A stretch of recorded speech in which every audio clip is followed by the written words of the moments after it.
Hello and welcome back to our dual podcast that we have part two today. I am Cherie Louise Turner with Women's Running Stories, and I'm here with my friends Julie and Lisa of Run Farther and Faster, the podcast and the coaching service.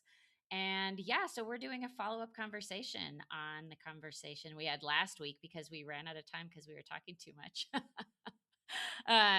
So I'll just briefly introduce myself to those of you who don't know me. I'm Cherie Louise Turner. Like I said, I'm the host and producer of Women's Running Stories. I'm also a runner myself, and I focus on shorter distances on the track and on the road, and I race cross country.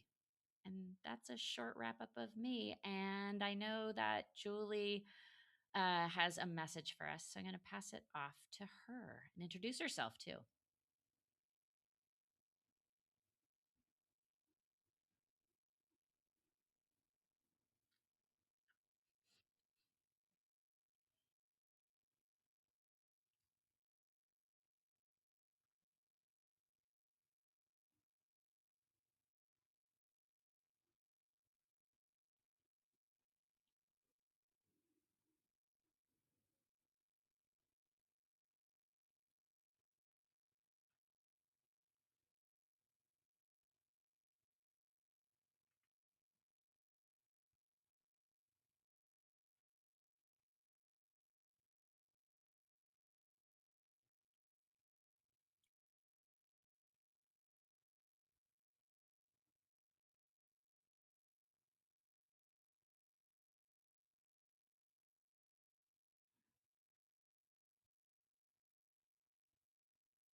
Thank you. Thanks, Julie. Ugh. Ugh.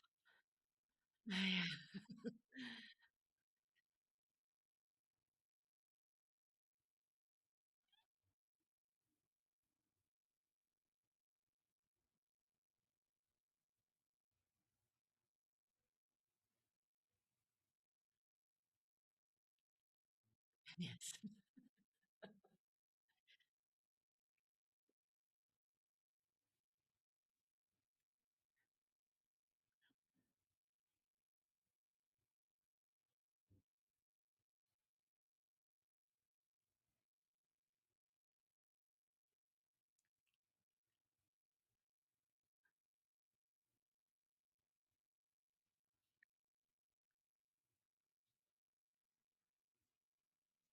A marathon.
Yeah.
Yeah.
Yeah.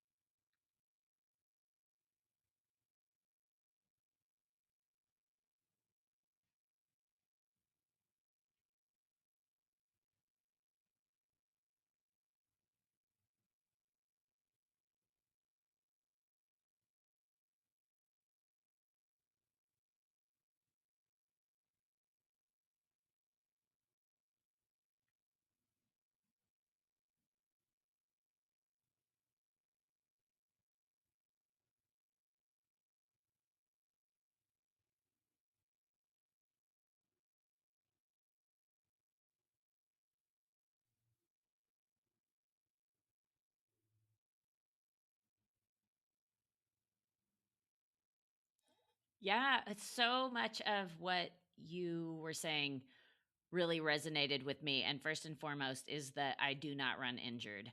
And I have tried to push injuries in the past and I just don't do it anymore. And I even dealt with that just last week where I was trying to get used to some new track spikes.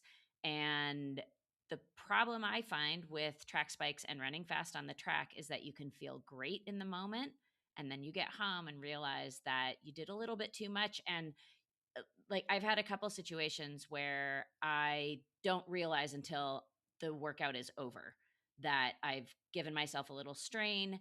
And so I was on it right away. I took a day off, an unscheduled day off. I was just like, I'm not going to get any benefit from running from courting an injury basically. So I was just like, I'm just going to play it super super safe, and within a couple days it was all gone. It was totally fine, but I feel like if I had stuck with my schedule and been like, it's not that bad, that I could have really injured myself and then not be racing this coming weekend, which is something I'm really looking forward to. But before I get to that, I do want to point out that I'm going to piggyback on your mentioning that you can come back from injury and that as an older athlete, like you can recover. It's never guaranteed. Some people have injuries and their running is changed forever in some way. And some people do have to stop. I mean, it does happen, but a lot of people come back, and sometimes it's just a lot of patience and doing other things, like go find something else to do, swim, or just do things that don't hurt you. Ride a bike, do all the PT exercises, get back in the gym, whatever it is that you can do to continue to stay healthy and enjoy your movement and work your way back to running. There's so many exercises you can do to bolster different parts of your body that might be weak. And I think that's one thing I think about a lot with running injuries is that they do show us where we have weaknesses, where we need to work on things, because as we get older, I think for me, I really started to notice it. And I've heard this from other people that you really start to notice all those bad movement patterns when you are in your 40s. And then they sort of start to catch up with you. And by the time you're in your 50s, you can have established some injury cycles or issues. And if you do not address them in a pretty serious way, then you're going to have some problems, but you can address them. And that's the thing. Like, just do the work. Uh, and it's not always fun. Like, I often think about, like, oh, do I really relish doing like 10 more reps of some exercise I've been doing for the last 40 years? Well, not really, but I think about those things now as like, well, this is going to make it so that I can go have a ton of fun, like, next week, next year, the next 5 years. So I really have, reframed a lot of that stuff into like, this is how I can be a better athlete tomorrow. Like, this is contributing to my longevity. So, and also, to piggyback further on the meniscus story, the torn meniscus story is, I do want to mention somebody who I look up to a lot, is Sue McDonald. And she had a torn meniscus, and she is an incredibly, incredibly disciplined athlete. And she did all the rehab, and she is totally fine. And for anybody who is not familiar with Sue McDonald, she reset 9 world records when she was 60. She's 63. And one of the reasons I want to bring her up is that on May 23rd, she was invited to race at UCLA, and they are setting her up with pacers, and they're going to do this like big world record try with her. She's going after a sub 220 in the 800. That has been a goal, she said, for, I think she said it's been 8 years. She feels like she's fit enough to do it, and we'll see. She's going big. And so I just like stories like that, and your story of coming back, Julie. And also, I know with Lisa, we're going to get to a story about the Boston Marathon. And because I'm going to ask you about it, I'm going to ask you both. But I think, like, there's just ways that we keep surprising ourselves and keep staying healthy. And it's really exciting. And I have so much more to say about my own running, but I'm going to pause right now.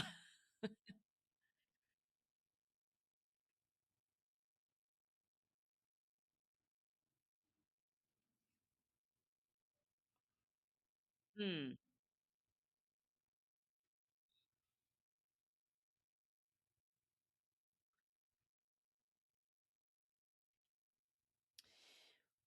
So, yes.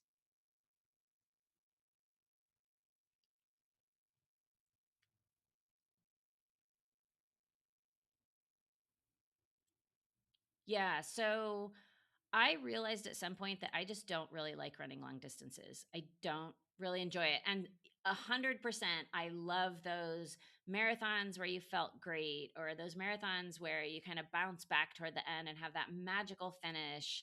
And yeah, like running the comrades with, 56 miles and looking down at your watch and you've run like 42 miles and you're like, oh my gosh, I cannot believe I ran this far and I'm still going. Like, those are all really wonderful memories. But as we all know, like, there's so much effort that goes into getting to that point. And it's not so much the effort I don't like, it really just doesn't feel good on my body. And mentally, it is not where I thrive. I have really tried to love those long runs. And I've listened to so many people talk about how much they love running further. And that is not me. I have never felt that way. And I mean, my husband is an ultra distance runner and he loves to go out for hours. And I'm like, that's just not me. And I think part of it is just my nature. Part of it is I was a bike racer. That was my first big love. I was very serious. I mentioned this on part one of this conversation. And I really loved the short stuff. I loved intervals. I loved going really fast. I loved short, quick efforts. And I realized as I was sort of going along in my running journey that I really just, that's what I love. That's what my body likes to do. That's what I like to do mentally. That's where I thrive. And so I thought, well, there's no reason I have to keep running these marathons. Like, everyone says, like, as you get older, you get slower. So run marathons. But there is such a thriving masters track and cross country and shorter distance scene that I was like, oh, wow, just this looks like a ton of fun.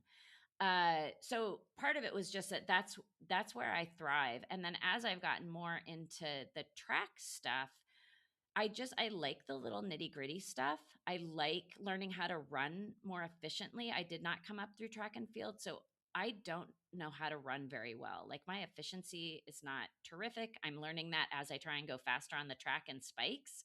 Uh, that it's very unforgiving. Like, you learn really quickly that if you have good running form or not, or if your body can run fast efficiently. And so it's been such a fun process. But it is one, and I'll say this just because I've gotten into it as an older runner, so it's the only thing I know, but I've heard this from other runners, is that running on the track and running in spikes is really hard on your lower leg, especially. Like, it's hard on your body in general, but it's really hard on your lower legs. So your Achilles, your calves, your feet. So just have to ease into it so slowly, and even slower than you might think. Or at least that's what I've been learning. And so, but when it starts to come around, it's just so fun. So yeah, I'm just having so much fun, and I really like, I'm getting faster, and it's really exciting. And I'll even say that even if I wasn't getting faster, I would still be having a ton of fun. But I must admit that getting faster as you get older is also really fun. So yeah,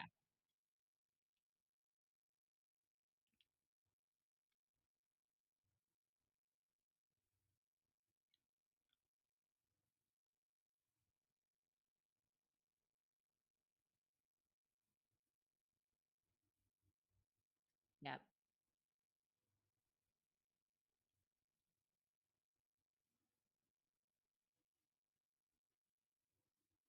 Yeah, yeah.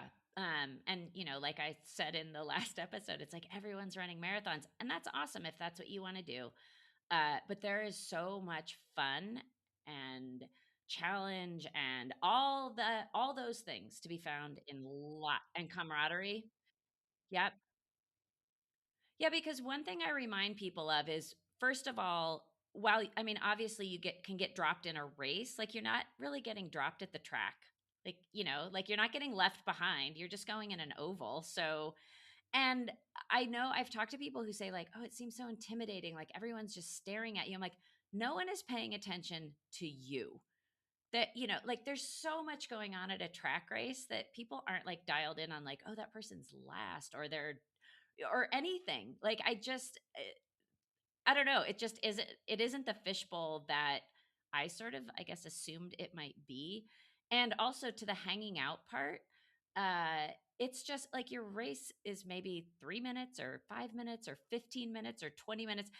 And then you just hang out with everybody and cheer other people on because there's so many races happening. Like, it's just really fun. And also, to the note of, feeling intimidated or self-conscious about how fast or slow you might be running. My feeling, my experience is that the masters community especially is so welcoming because we all understand what it takes to get to a track race as a masters racer. And I think we're just all happy to see people come and race. Like, I don't know. I'm very excited when I see other women line up, and other men too. But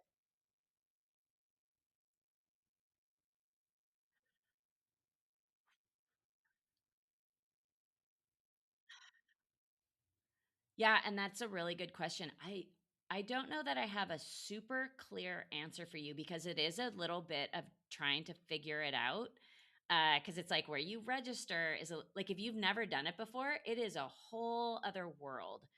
And I think, if I remember correctly, I just asked around. I raced for the Boston Hares, the Tracksmith Boston Hares, and so there are people who race track, and I just asked around. That's really what it came down to. And there's USATF races, so United States Track and Field. They have races, but then there are other people will have local races that anyone can sign up for. And I think you can sign up for USATF races, but as a masters racer, you do have to look for races that welcome people, um, like in open categories and without time considerations, because like those big meets that we see all the pros running, like we can't just go sign up for those. You have to meet some very strict time limitations. So yeah, so it is a whole different world, but I would say just try and find a club where there's some number of people doing track and just ask a bunch of questions. It's a really, it may feel intimidating at first, but I my experience so far has been that people are very welcoming. So, because it is kind of an yeah. Yes. Yes. Yeah, so I will break this down too a little bit. So there's two things on the track that totally intimidated me. One was blocks, racing blocks, and the other one was spikes. As a masters racer, you never have to even think about using the blocks. Many people do not, and they're typically only for the shorter distances anyway.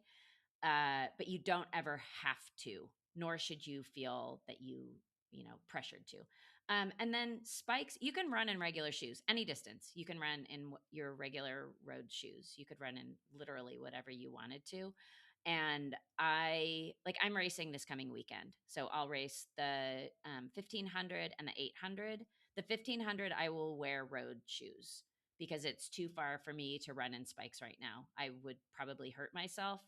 uh, and I will do the 800. I'll do in spikes just because I've been practicing enough in them that I feel comfortable. But you really do run differently, and if those muscles, like I just get tired because I'm not used to running that in that form, and it uses a whole different set of muscles, and they just get fatigued really fast because I'm not used to it yet. So it's something exciting to work on because I'm like, "Ooh, if I could just get all these muscles on board, like this is going to be awesome."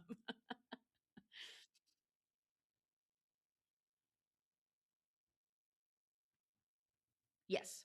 Yeah. I'll wear some super shoes. Yep.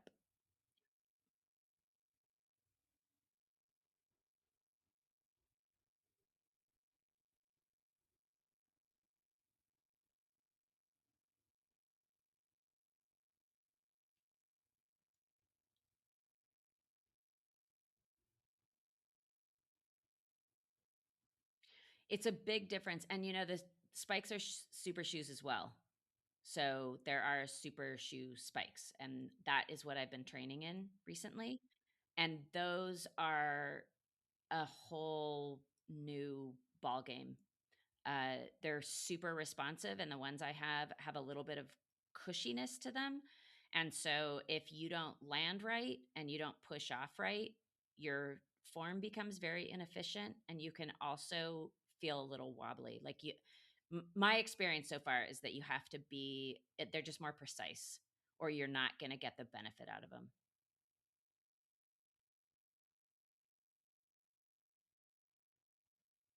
These ones These ones feel a little more like, there's just a little bit of give in them that and not so much the rocker. Yeah, not so much the rocker. And I do have spikes that I wear for cross country that are more of just like a flat spike shoe that they're actually really comfortable. So they're a tad flexible, and they just make it so that you're not going to slip in the dirt. So, yeah, they're very form-fitting. So all the different spikes, yeah, and I mean, I'm really just learning, and it's funny, I've been testing out these Diadora Mezzofondo shoes, spikes. They're the new Diadora super shoe spikes, and I was curious to see what other people's experiences with them were. And so I read some reviews about them, and I was like, okay, that's exactly what I'm experiencing. So, like, I felt, like I was figuring it out.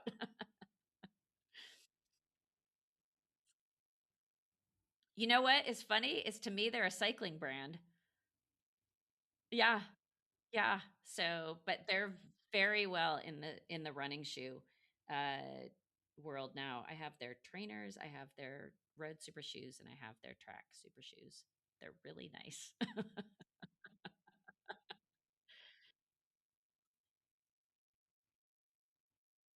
Yeah, I don't think they're as well known in the States as they are in Europe because they're from Italy. So, yeah. Yeah. So, yeah.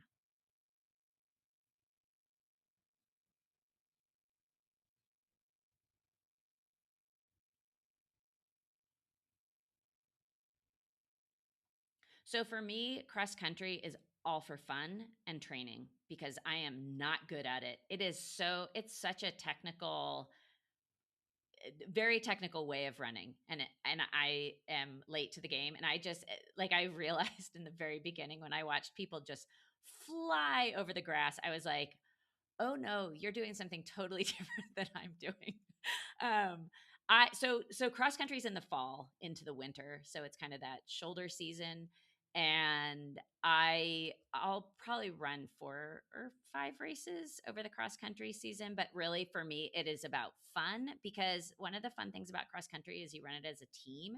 I mean, there are individual placings, but you can also run as a team and score points. So you could be coming in 35th and still getting points for your team. And so there's always like a reason to just still try and compete. Like it just like it'd be, it's awesome to be up at the front, I suppose, but I'm not. So I just like it's fun to feel like, oh, I could be competing for 50th place and it's maybe a bit meaningful.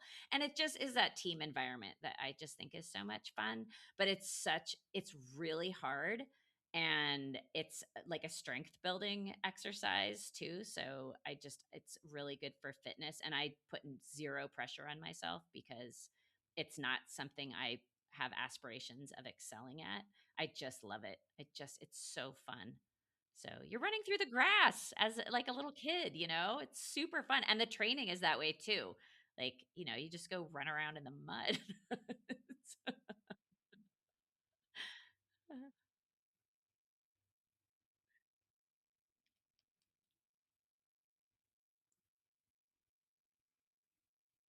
Yeah. Well, and I'll ask the two of you about this too. One of the problems I used to run into is that I was constantly training for something.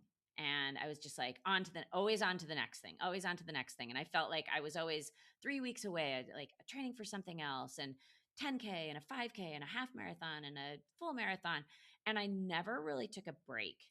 And now my season is like I have seasons where it's like I do this for a few months and then I take a big break and then I do this. And that's kind of new in my rotation, but I, it's working for me. So I'm curious for the two of you how do you structure your say your year of running?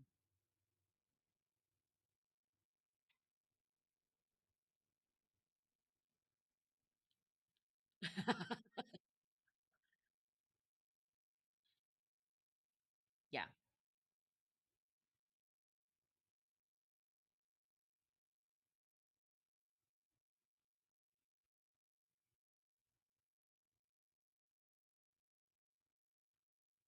Yeah.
Oh, wow.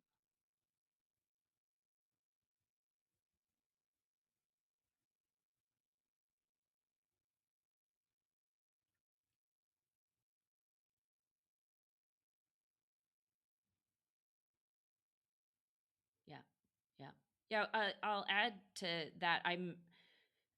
I don't do full body twice a week. My strength training is maybe a little bit less, and it varies a fair amount. But one thing I will say is that I've done a lot of plyos in the last 9 plus months. I mean, I'd done them in the past, but it's been more consistent in the last 9 months or so. And boy, does that make a difference. Um, yeah, yeah,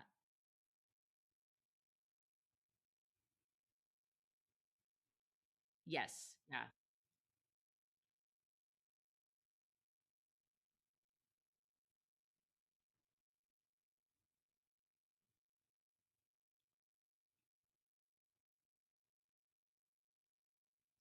Yeah, I mean, nothing too extraordinary.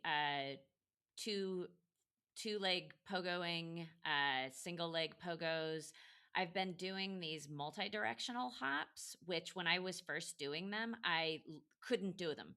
Like, like try and go back and forth and then kind of on a diagonal back and forth, both directions on one leg. Yes, and oh, it was really hard. I just felt so uncoordinated. I just did not have the ability. I just couldn't do it. So finally I can now, but it was super, super tiring too. So I've been doing those and then split squats, some jumping off of a step or like, a high-ish step, 2 feet or so, and then down static kind of landing. And that's really it.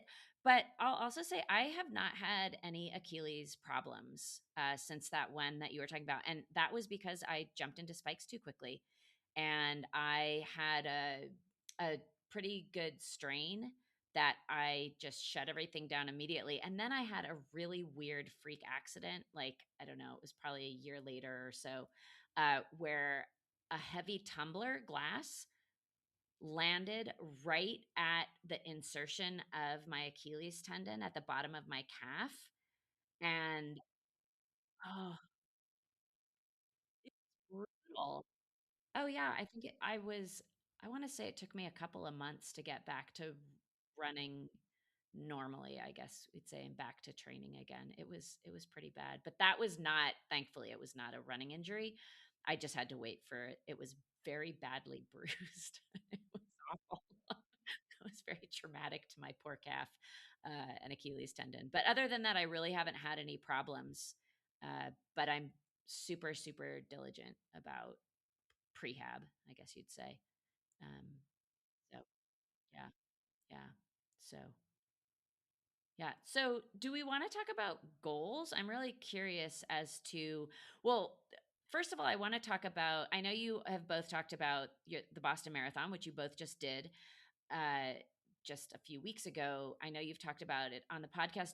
But you want to give a short summary of sort of what your goals were and then what happened and then what you are looking forward to, maybe in just the bigger picture of your marathon and kind of the rest of the year?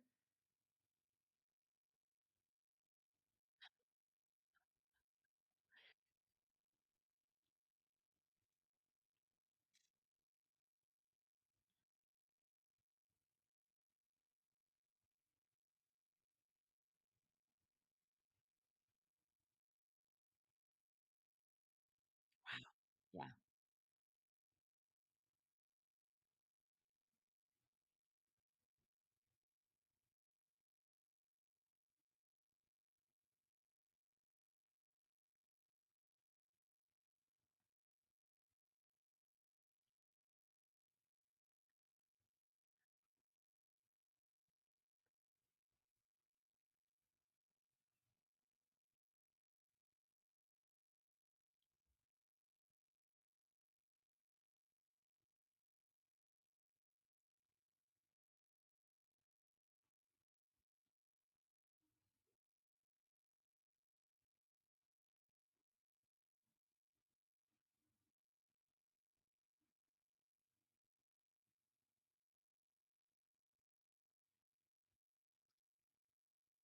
Yeah.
Yeah.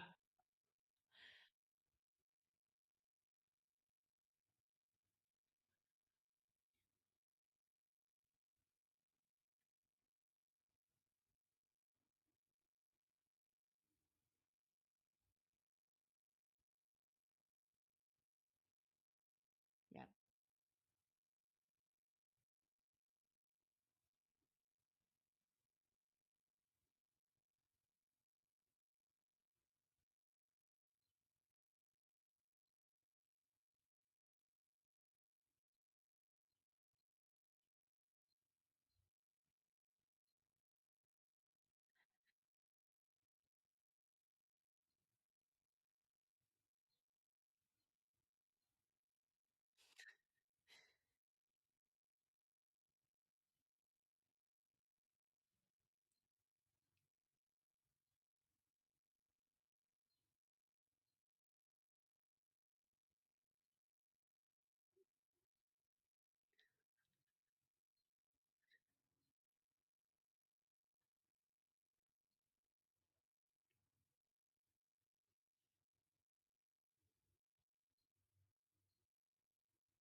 No.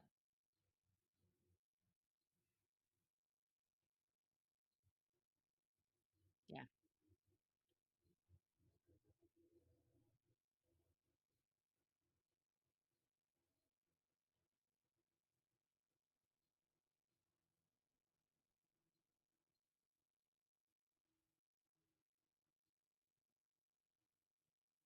Yeah.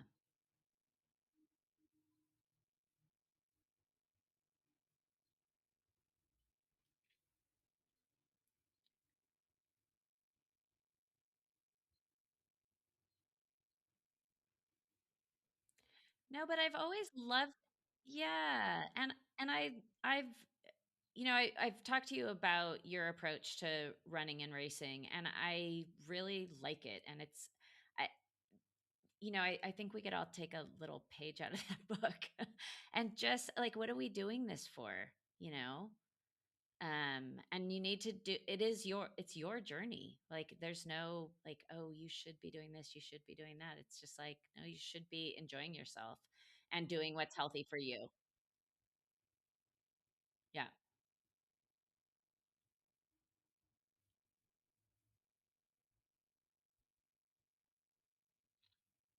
Right. Yeah.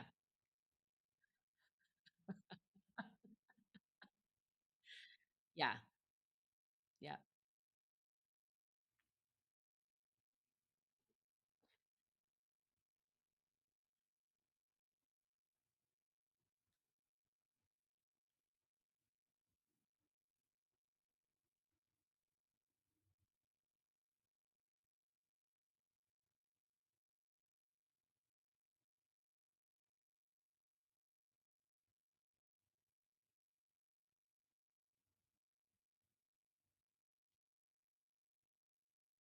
Yeah.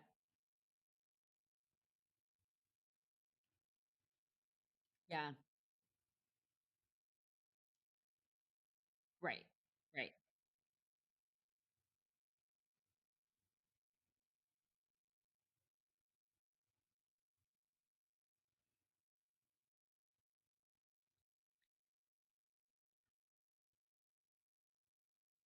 Right. Yeah, yeah. And I'm curious when you are out there because you cannot run a 3:03 marathon without it hurting or without putting in some good effort. And so it's not as if you aren't trying. I mean, so right. Yeah. Yeah. Yeah.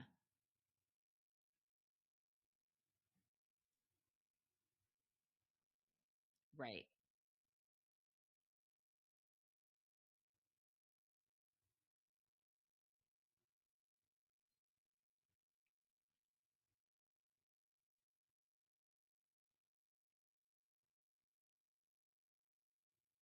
Yeah.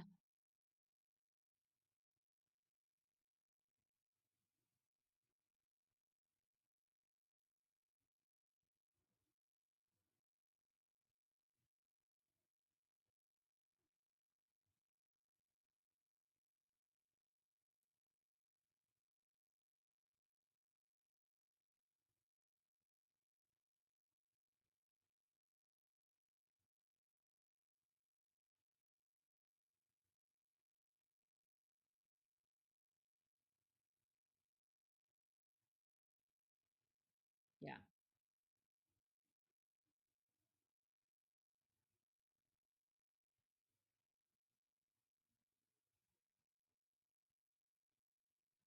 Well, and that's how we all get the most out of ourselves in the end. Like if you really want to reach your peak, like that is how you do it. And that's why I'm saying where it's like you make it sound like I'm not, I'm just kind of free and breezy. It's like, well, yeah, but also no. And you've also that's your 23rd time running. So you have an enormous amount behind you, right? So,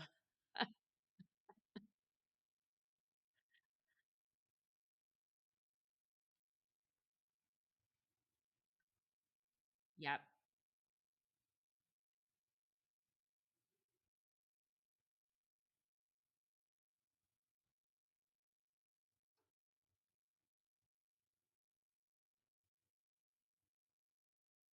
you're fueling. Yes.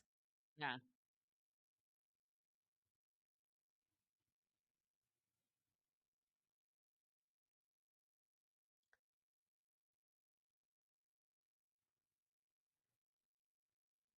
Yeah. Yep.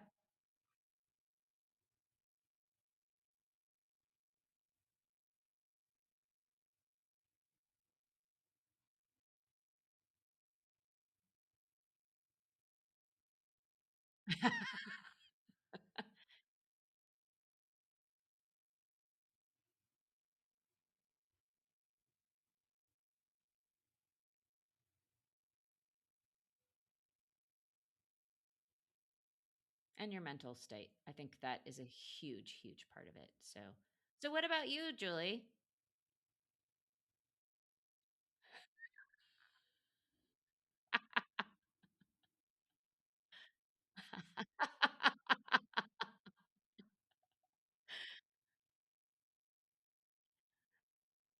Oh, I think where we started was just talking about how the Boston Marathon went for you and then just sort of like did you have goals coming in? Did How did it go on the day? And then kind of broader picture of just like what are your goals going forward? Even into next year. Like what are your goals with running?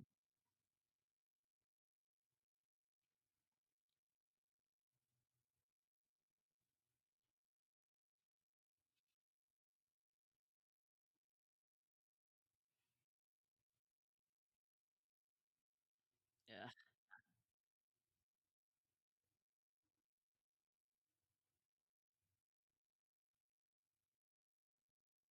Yep. Yep.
awesome.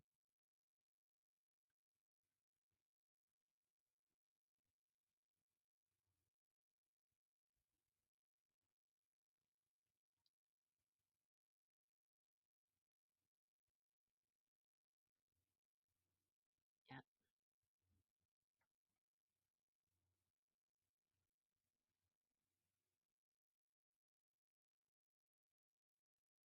Yeah.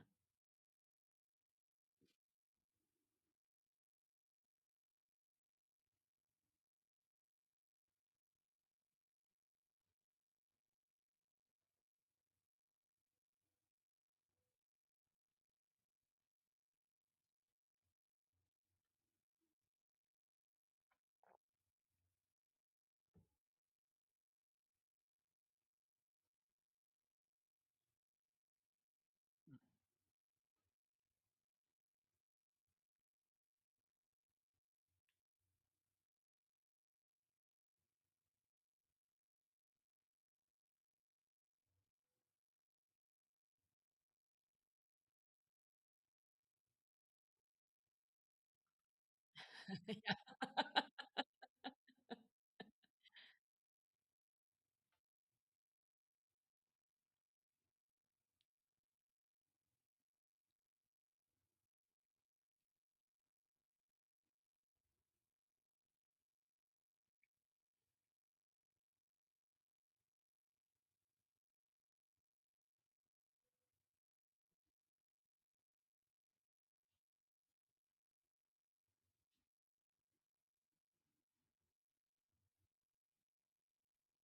Yeah. Yeah. Yeah, it's interesting. One thing that both of you are saying is, just this mentality of joyfulness and enjoying yourself. And that was something that I very pointedly was working on over the past, I'd say, 2 or 3 years, because I was always so hard on myself and I had really specific time goals. And I really got to the point where I'm like, I'm in my 50s. Like, who cares?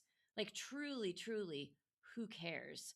And I've got to let go of this because I was walking away from races where I had done just fine and I would be so frustrated with myself. I should have run faster. It's like, says who? You know, like it just I really got to the point where I was kind of sick of myself and I made a pact with myself really that if I could not figure out how to run every single race joyfully, then I was going to stop because I was just making myself unhappy. And on those rare occasions where it was like, oh, okay, everything came together, then I'd be happy. But any other time, I just was sort of saying really bad things to myself. And in training, I took it throughout my entire athletic career, and I just thought, gosh, I really need to get over this. And it's really funny how you can just decide to be happy about whatever comes and like why not? I really realize like the it's just so funny.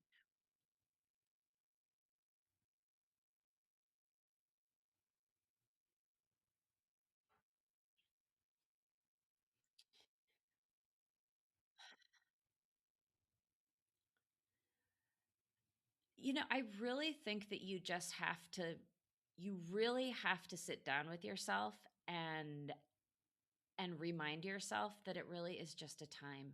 It really, truly, in the grand scheme of things, doesn't matter. Now, if you're a pro and you're trying to qualify for this, that, or the other, that's a whole different ballgame. But we're not pros. And it's fun to run fast, no doubt. But honestly, I think I will continue to run faster by not being so concerned about running faster. Maybe I won't, but it's working so far. And so sort of a little bit proof is in the pudding that way, but you really have to go on faith. But one part was that I just was tired of being upset about my performances and feeling so negative about them. And I really did realize at some point that I could be happy with what I did.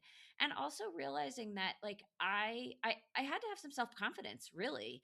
It because part of it was realizing that like I did the very best I could. Even if I made mistakes in the moment, I did the very best I could. Maybe I went out too fast and I do that every single time and oh, I really need to learn that lesson or whatever it might be. But that in the moment when it came down to it, I really did do my very best. even with a mistake or no mistakes or whatever it might have been, that like I just, if my body isn't going to run whatever a 6 minute mile, there's no amount of getting angry with myself that's going to make me faster. And I think I sort of had that feeling like, well, if I'm just harder on myself, then like maybe that'll do the trick. And it's like, no, that's probably going to be the opposite, because what I noticed happening, and I really started to key into this, I want to say probably about 3 years ago now, is that all the negative thoughts were actually, I could feel it settling in as tension. And it was in my jaw and it was in my neck and it was in my shoulders. And I'm like, this is not helping me run faster. And it's like, it really, I realized how my negative thinking was actually slowing me down a lot. And it's taken me a lot of work to get out of those neurological habits. But little by little, I'm letting go of that. And it really all switched about a year ago, January, because I came into not this last indoor season, but the indoor season before. I was exhausted. I was way overcooked. I'd been training too much, too hard, too long, not taking enough breaks, not recovering enough. And I really, really, really wanted to race indoors. And I knew I wasn't going to run a fast time. And I just thought, you know what? I need to give it my best and have the most fun. And like I tell you, it seems silly, but like it kind of makes me want to cry, because like I didn't run fast and I had the most fun. And my friends were there and they cheered for me and that was awesome. And I just thought, wow, it really does not matter what the time on the clock says. This is all me. And I need to decide to really just have some fun with this. And so that was the moment where I just had decided that I really was just going to have fun, even though I knew I wasn't going to run faster, that I could still find joy in it. And it really did shift everything, because so many things are so time focused with running, especially on the track. Uh, and so it's like, well, what am I aiming for? And really, it's just like to go learn how to race and have fun on a track. Like it's a whole journey. And there's so many things you can get out of it that aren't time based. And then sometimes the times come and sometimes they don't. Uh, but you can have a heck of a lot of fun along the way. And I love chasing. I really do love chasing these things, you know, and I've really let go of like, if the ultimate goal doesn't happen, I'm like, it was fun trying, you know? Um, so yeah, yeah, yeah.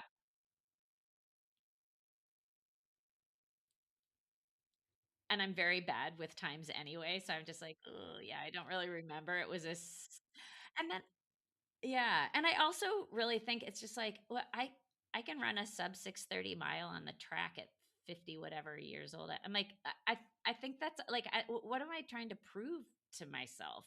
You know? Yeah, yeah, yeah.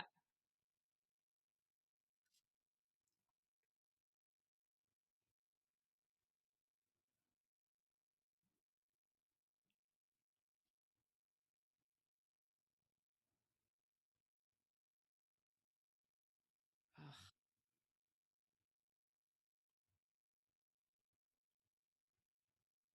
yeah, yeah.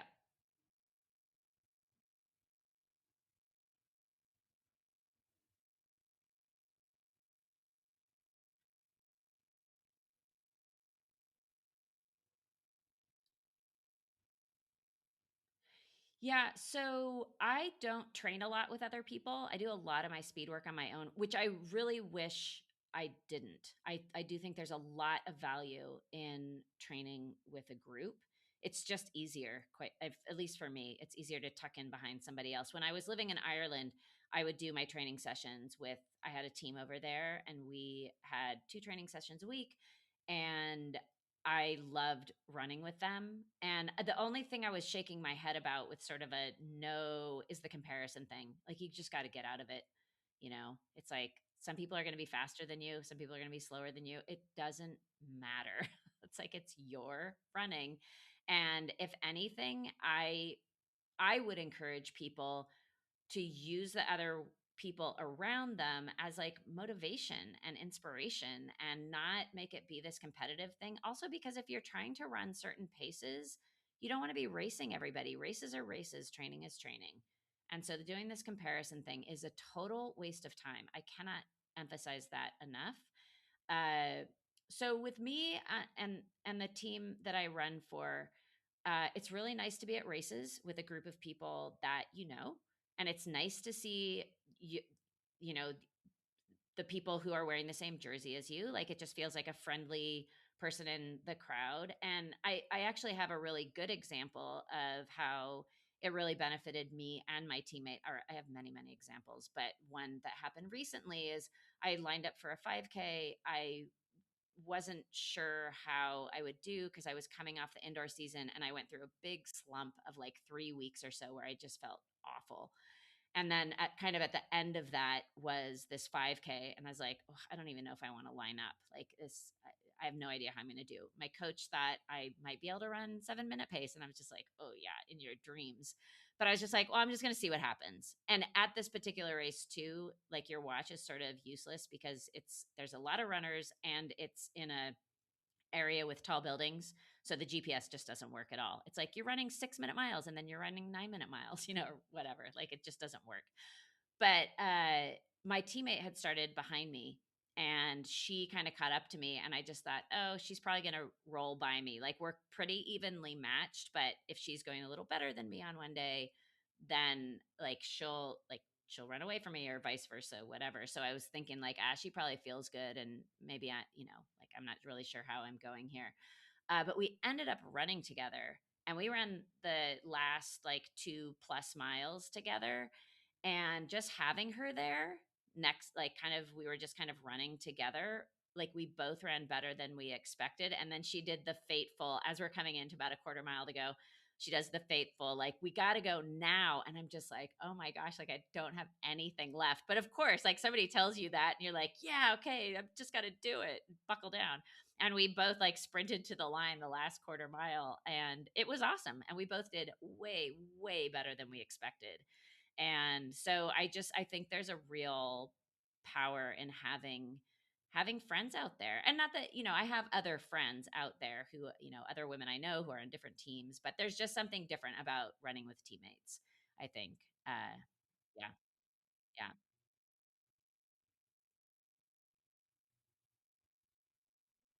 Yes.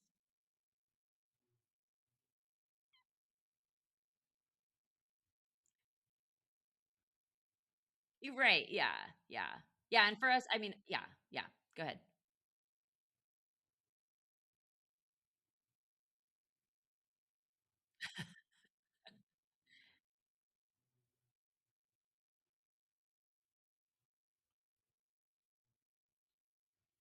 Isn't that interesting? Yeah, I think it's just your mind is a little maybe preoccupied with something else. Like you're in it together. There's something I feel. Yeah, of course.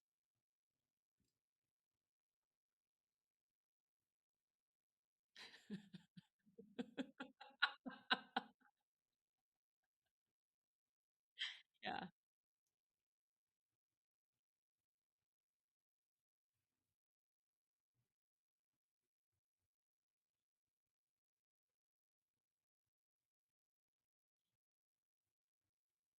Yeah.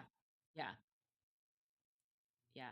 Yeah. And kind of going back to your point earlier, Julie, where you were talking about doing tune-up races and not feeling good, your whole build with your Boston Marathon and like what does this mean about how I'm going to run?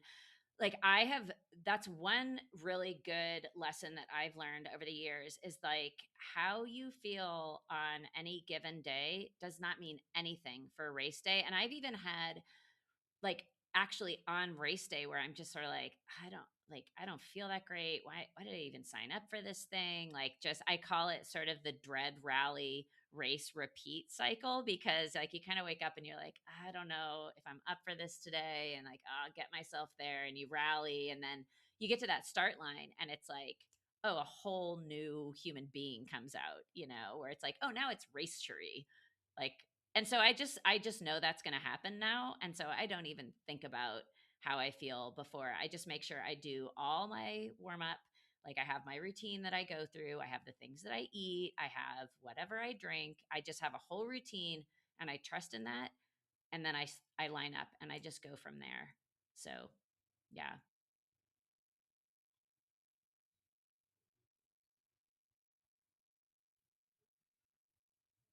Oh,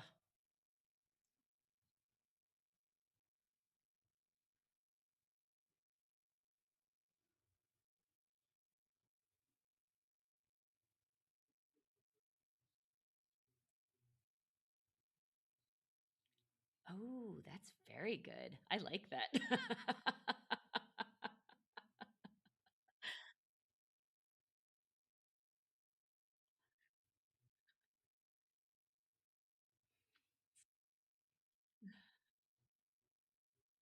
Yeah.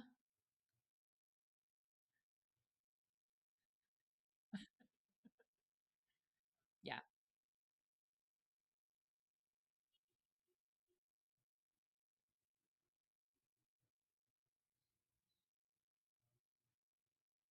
Yeah.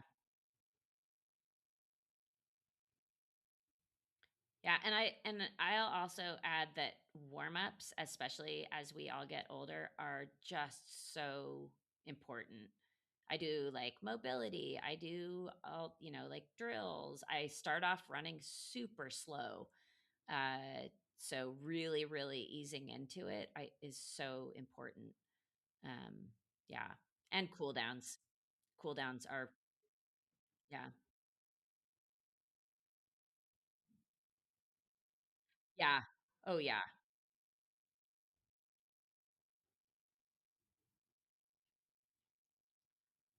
Yeah. Yeah.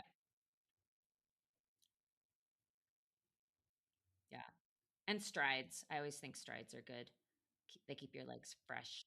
So, um exactly, exactly. So, yeah. Wow. Wait, I feel like we covered so much ground. I don't know. I feel like I could talk to you too for another 3 hours, but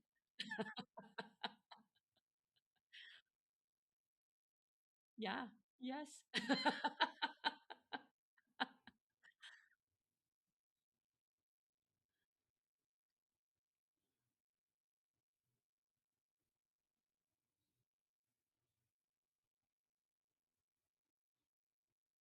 Yeah.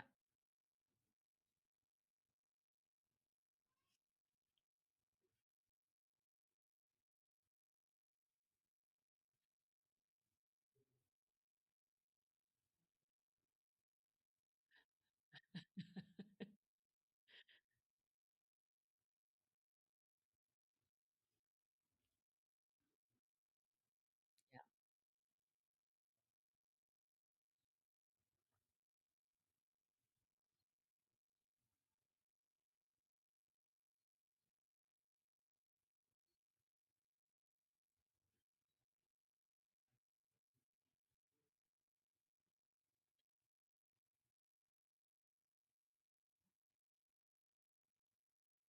Yeah, I agree. I don't know if you mentioned patience in there, but I think patience is a very big one as well. And yeah, and I'll just piggyback to say that one of the reasons I keep doing this, other than it's really fun and it keeps me healthy, is that there's a lot of benefit to trying to do something really well.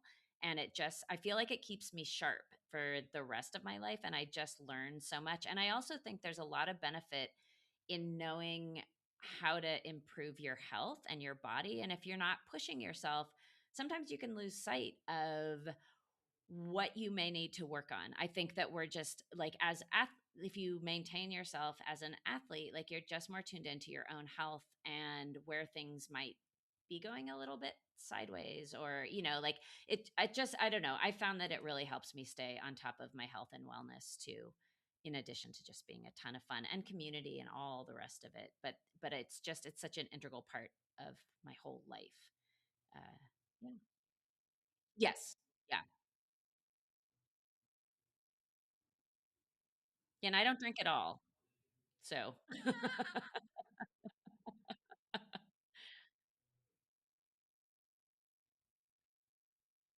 yeah, yeah, yeah, yeah,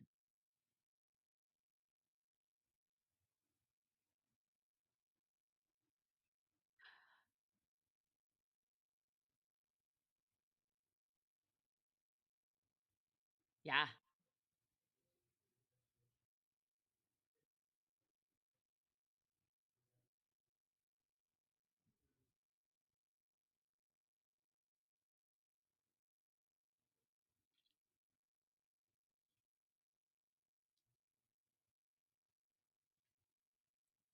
It's totally inspiring. Yeah.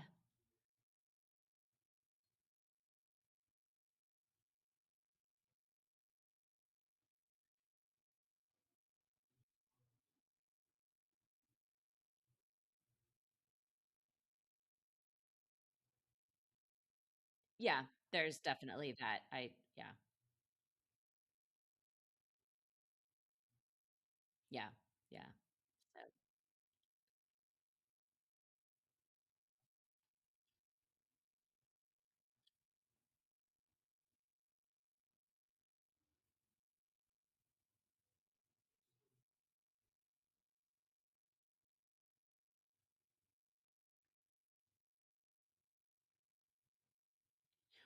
well, and I'll add too that I didn't just take my mindset of being nicer to myself into my racing, of course. I took it into the rest of my life too, because those habits I carried into every part of my life, and so I carry my new habits into every part of my life. So, and I don't know that I really would have gotten there in quite the same way that I have if I wasn't racing, you know. So, yeah. So, yes,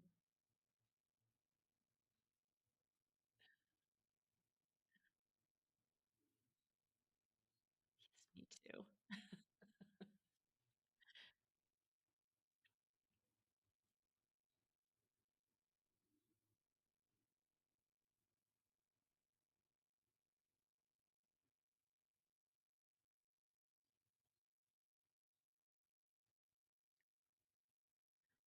Yes. Likewise, likewise. I really appreciate it. I've had such a fun time, and all back to you too. It's amazing.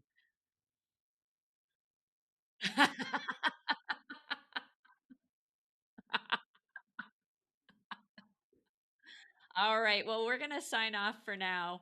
I suspect that we will probably do this again in the future, but we are done with part two for now. And so we'll sign off. Thank you so much for listening, and look to the show notes for all the pertinent links to both of our shows. And thank you so much for listening. And thank you both for doing this. This has just been an absolute pleasure.